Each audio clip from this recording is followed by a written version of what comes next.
Неге осы Нұрбол Назарбаев Болаттың баласы құқық қорғау органдарында қаңтар оқиғасына дейін жұмыс жасап келді, бірақ кейін Форбстың мүшесі болып кетті. Сіздерде күдік танытпай ма?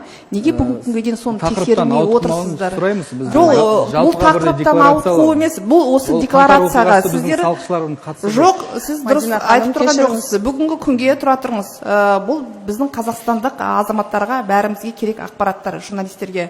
Сіз бүгін біздегі осы декларацияға қатысты бүткіл халық мүліктерін, қазір жеке кәсіпкерлер болсын, біздің тоғылар болсын, бәрі тапсыру керектігін 2024 жылдан бастап талап етіп отырсыздар.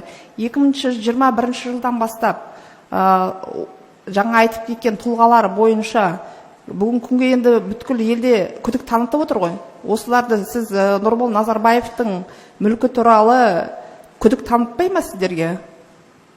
Мемлекеттік қызметте талай жыл жұмыс істеп келді ғой. Бір күннің ішінде ол алады да Форбстың мүшесі бола қалады.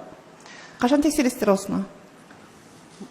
Мадина ханым айтты ғой, жаңа сіз сұрағыңызға жауап берді. Бұзушылық ол біздің салық саласына жатпайды.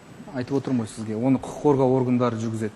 Иә, бұл сұрақ енді 253 декларация бойынша сол Нұрбол Назарбаев қандай мүлік көрсетті? Көрсетті ма негізі? Тапсырды ма? Сол жерде болды ма? Мадина ханым, баспасөз мәслихатынан кейін нақтылап алыңыз онда.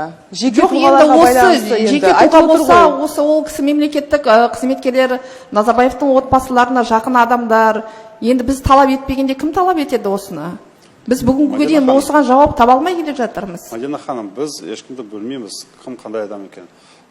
Бүкіл түскен мәлімет салық органдарына, сондай мәлімет қорғанады салық кодексімен.